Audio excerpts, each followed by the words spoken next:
Let the show begin. Yes. Okay. So we are starting off this book. Your Speech Reveals Your Personality. Wonderful book. It's written by, where's the name here? Dr. Dominique A. Barbara. And this was written, first printing was back in 1958, the second 1970. I have some other videos I did covering the peripheral areas of the book, like the table of contents, etc. So for this particular video, I want to focus in on chapter 11 because I think it's a great introduction to this work. Your speech reveals your personality. So chapter 11 is on listening. It's page 124, and I'll be reading it for you guys. And I hope you guys can enjoy. I think more than ever, the ability to, the desire, and the skill to listen is extremely important and valuable. So, on listening. Listen thou well, for my shell hath speech. Charles Henry Webb. He that hath ears to hear, let him hear. Of course, by the one and only Messiah, Jesus Christ. All right. To comprehend speech communication fully, it is essential that we examine listening as well as speaking. Psychologically, the concept listening, which indicates a definite and usually voluntary effort to apprehend acoustically, differs greatly from the more comprehensive concept hearing, which is the mere reception of stimuli over auditory pathways. Successful listening presupposes hearing and precedes understanding. We must now differentiate further between active holistic listening and passive vicarious listening. In listening actively, the individual does so with more or less all of his self, including his special senses, his attitudes, his beliefs, thoughts, and intuitions. In passive listening, the listener becomes an organ for the reception of sound and has little self-perception, personal involvement, gestalt discrimination, or live curiosity. There are many examples of this sort of listening in our use of everyday ritual or utterances.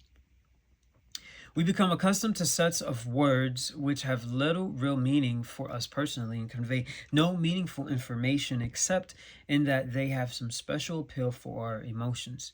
Such utterances as those found in religious ceremonies, political caucuses, conventions, pep rallies, traditional rituals, etc., consist in a large part of pre-symbolic uses of language. Their effect depends not so much on actual symbolic representations or their contextual meaning as it does upon the ritual function they are supposed to represent and on the feeling they connote to the group as a whole. In essence, we have developed the social habit of guiding ourselves by utterances of sounds and words alone. For example, intentional orientation, rather than by listening to the facts and the realistic meanings implied in the words themselves. In passive or ritual listening, we tend to assume that when people in so-called positions of prominence or authority, professors, politicians, reporters, or writers, speak, so when these people in authority, when they speak, they are saying something meaningful simply because they have uttered the sounds or words. On the other hand, in listening totally and with meaningful purpose, right? Listening totally with meaningful purpose, we, as Heraclitus once said, listen to the essence of things. A more dynamic description of this process is given us by Krishnamurti, who writes, "This is an art of listening. To be able really to listen, one should abandon or put aside all prejudices, preformulations, and daily activities. When you are in a receptive state of mind, things can be easily understood. You're listening when your real attention is given to something. Okay? Right? But unfortunately, most of us listen through a screen of resistance. We are screened with prejudices, whether religious or spiritual, psychological, or scientific, or with our daily worries, desires, and fears. And with these for a screen, we listen. Therefore, we listen really to our own noise, to our own sound, not to what is being said. It is extremely difficult to put aside our training, our prejudices, our inclination, our resistance, and reaching beyond the verbal expression to listen so that we understand instantaneously. Because of inner conflicts, anxieties, rigidities, and inflexibilities, too many of us, when listening, place inhibitions and blockages in our path toward real understanding. We tend to think in terms of fixed two-valued orientations and consider many issues as either right or wrong, good or bad, black or white. Meaningful truth is not something we can gather from the outside. It comes primarily from an inner state of direct perception, real awareness, understanding, and the capacity to feel and readily accept things as they are and not as they should be. To know exactly what is, the real, the actual, without interpreting it, without condemning or justifying it, is surely the beginning of wisdom.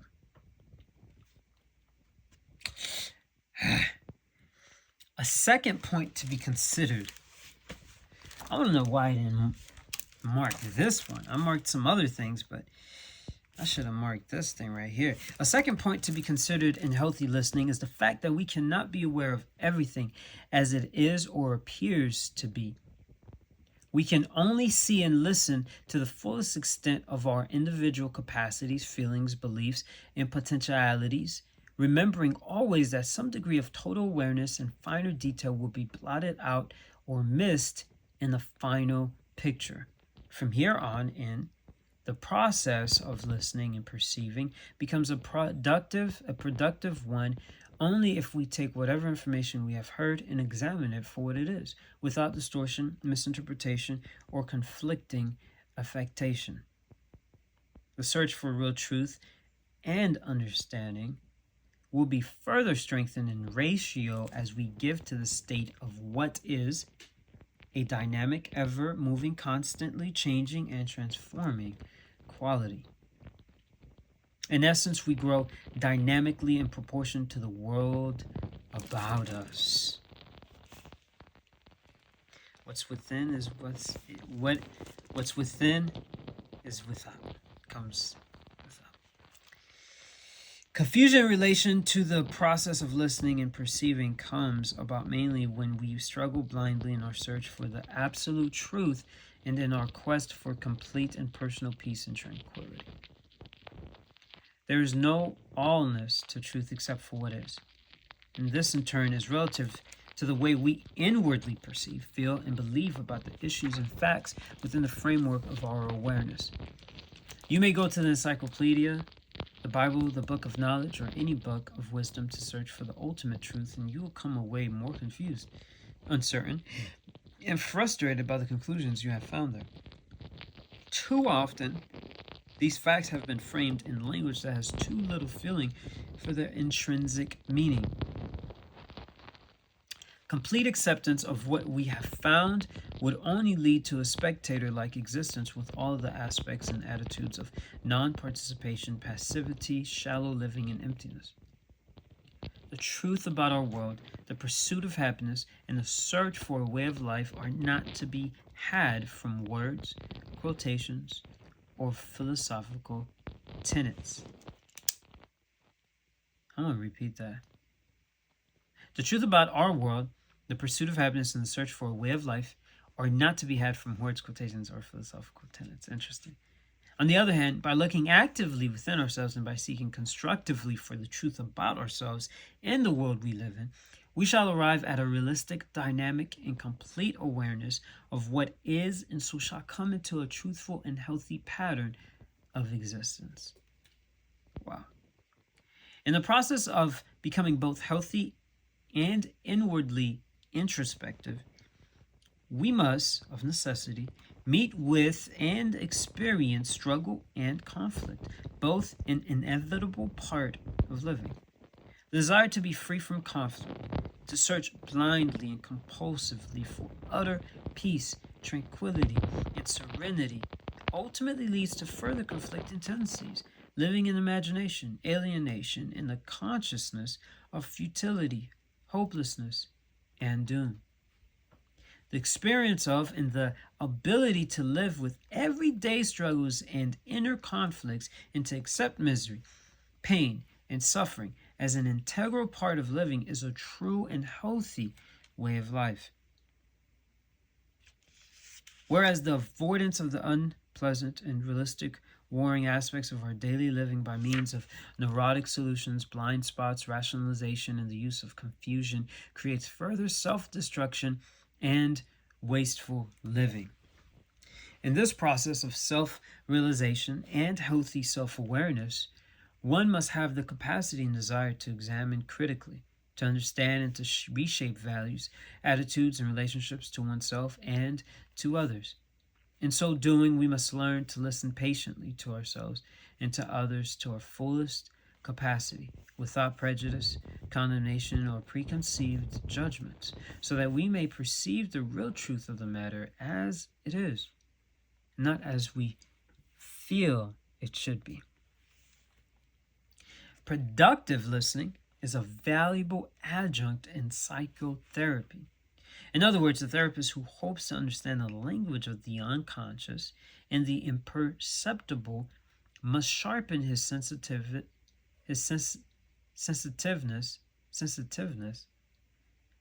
yeah, back in the 50s, right? His sensitiveness or his sensitivity to it, and increase his readiness to receive it. In decoding, he must not only listen to what is said, but to the subtle impressions it makes upon him and the fleeting thoughts and feelings it arouses in him. He must also be attentive and alert enough to search for whatever hidden meanings or messages his patient may be wanting to convey, its effect on his own being, and finally its relatedness to himself and to the world about him. It's a lot. In short, the most productive way of penetrating into the secret mind of his patient is by listening holistically, understanding his own reactions to it, and finally stimulating in the speaker a vital interest and curiosity in his own verbalizations. Wow. So the keys to the heart is through the words, man. Out of the abundance of the heart, the mouth speaks.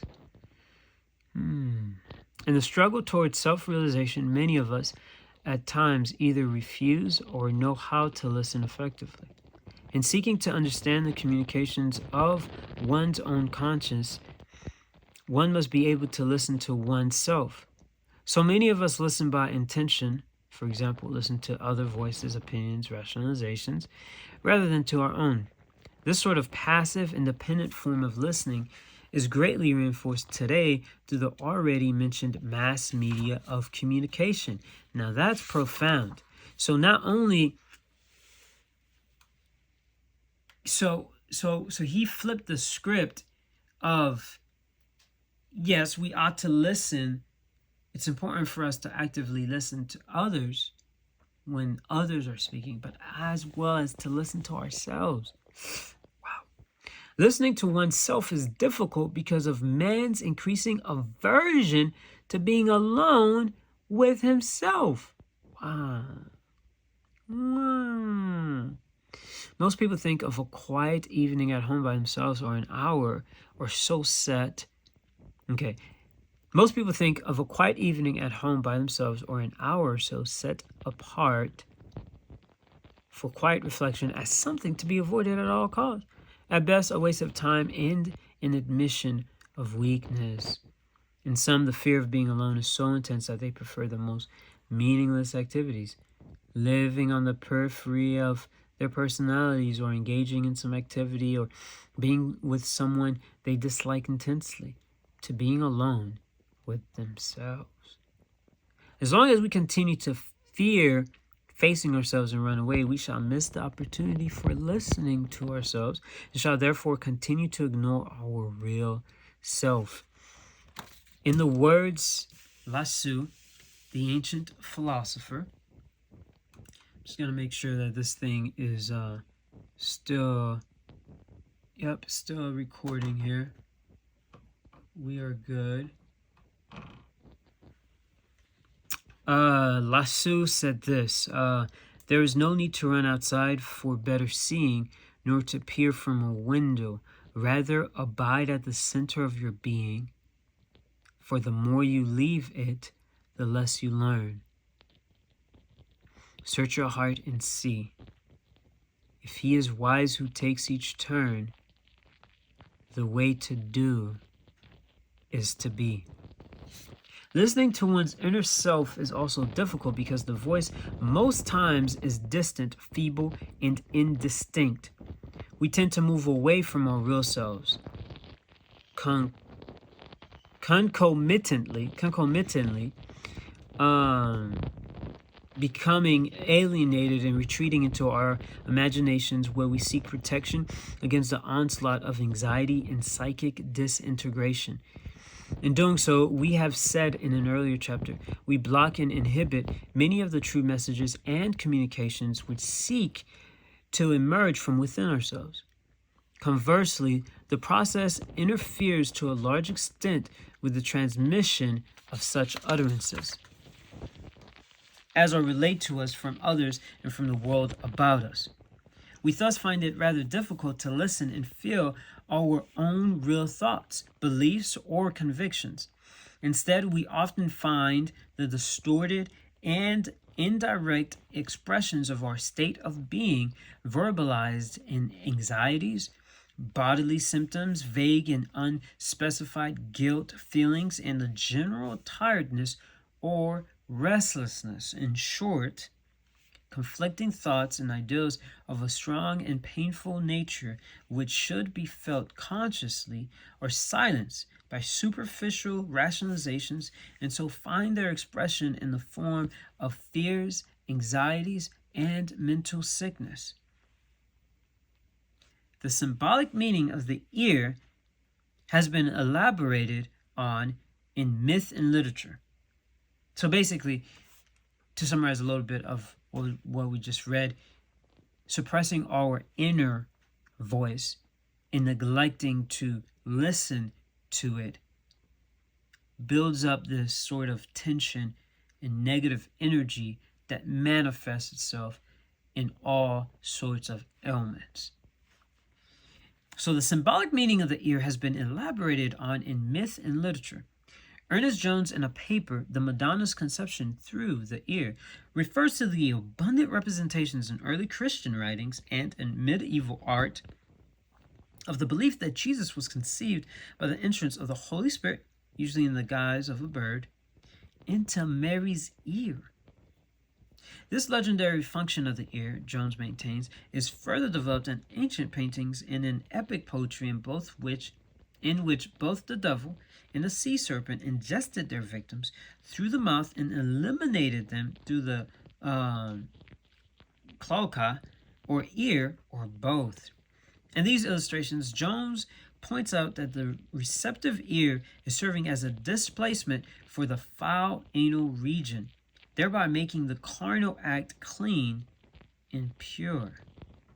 He then compares this ancient concept to our own use of the ear as a receiver of clean wind and tangible sound in the abstract word.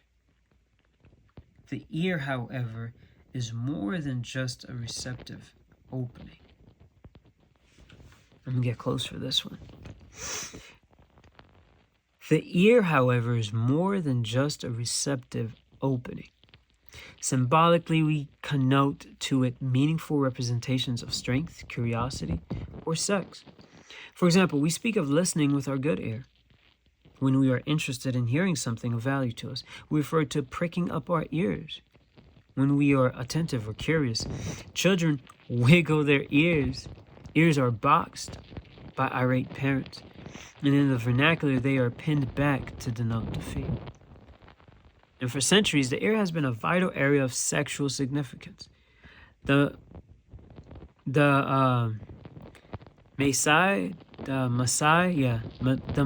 still wear earplugs 4.5 inches in diameter, weighing almost 3 pounds, in order to stretch their ears. The ruling class of the Inca, called orejones, or big ears, by the Spaniards, pierced their ears and enlarged the holes until the lobes hung almost to their shoulders. To this day, Hopi girls wear small turquoise earrings with a peculiar arrangement of the hair which symbolizes the squash blossom, while the men wear gigantic earrings supposedly representing their genital formation. The exact beginnings and development of speech, the relation of the auditory perception to identification and character formation, and the interaction between sound and symbols and the abstractions of our language are still not known to us. We do know clinically, however, that the ear has and does play an important role in communication. There is an automatic auditory regulation of speech, and that it is both directly and profoundly influenced by hearing. In the presence of extraneous noises, a speaker talks louder in order to hear himself and make himself understood. And if unexpectedly someone throws other words at him, he is more than likely to lapse into a speech pattern that is confused and difficult. If we were to feed his own words back to him a fraction of a second after he had uttered them, coherent speech would become almost impossible for him, and a complete disruption of his word pattern would occur, which would invariably be marked by stuttering and obvious anxiety. There is therefore a definite connection between the word and the command. Thus, for a child, an adult's prohibition may become his voice of conscience, and that in turn will directly reflect his inner inhibitions and self-imposed psychic restrictions. Freud assigned a special place to the auditory lobe in his early structural formulation of the neuroses. Enlarging on this somewhat, Eisenhower refers to the auditory sphere as the nucleus of the superego. His argument is that we learn from speech, which reaches us through the entire auditory sphere, the acoustic apparatus from end organ to psychic representation. Through this, we take in the word sounds and ultimately the attitudes of our environment, and so create an inner observing and criticizing institution. Thus, the auditory mechanism keeps us oriented in our world of conduct, just as the adjacent and embryologically similar apparatus does in the world of space.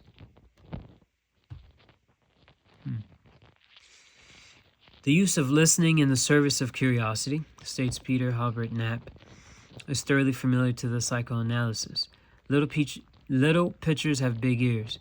The excitement caused by overhearing parental intercourse, excremental excitement, or other forbidden events, the conscious struggle to find out by way of the ears what is going on between adults, and consequent guilt, the repressions and elaborations in fantasy are almost universally important.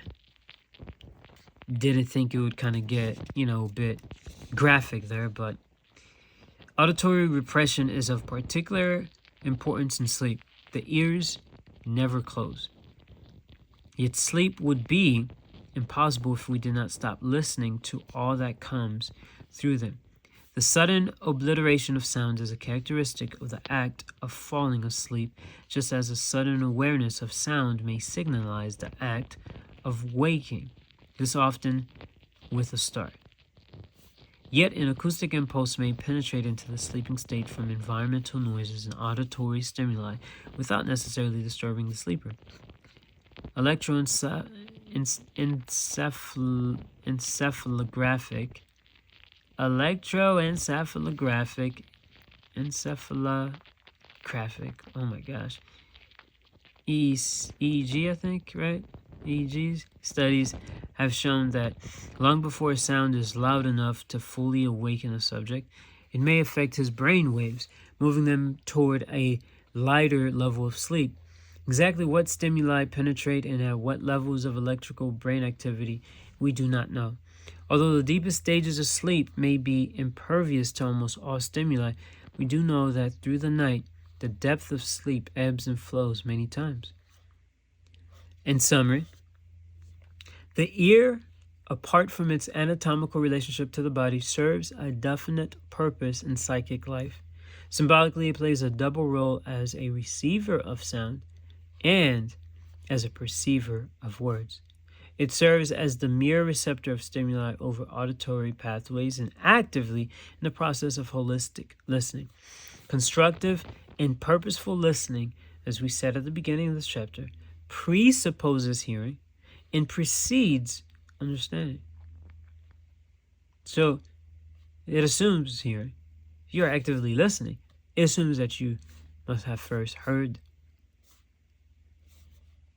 And constructive purposeful listening has to come before understanding. So in the final analysis, meaningful listening comprises the essentials of direct perception, real awareness, understanding, and the ability to feel and accept facts as they are, not as they should be. Wow, great read, super intense. Let me know down in the comments or anything about your thoughts on that. And I hope you heard me and I hope you listened. Cheers.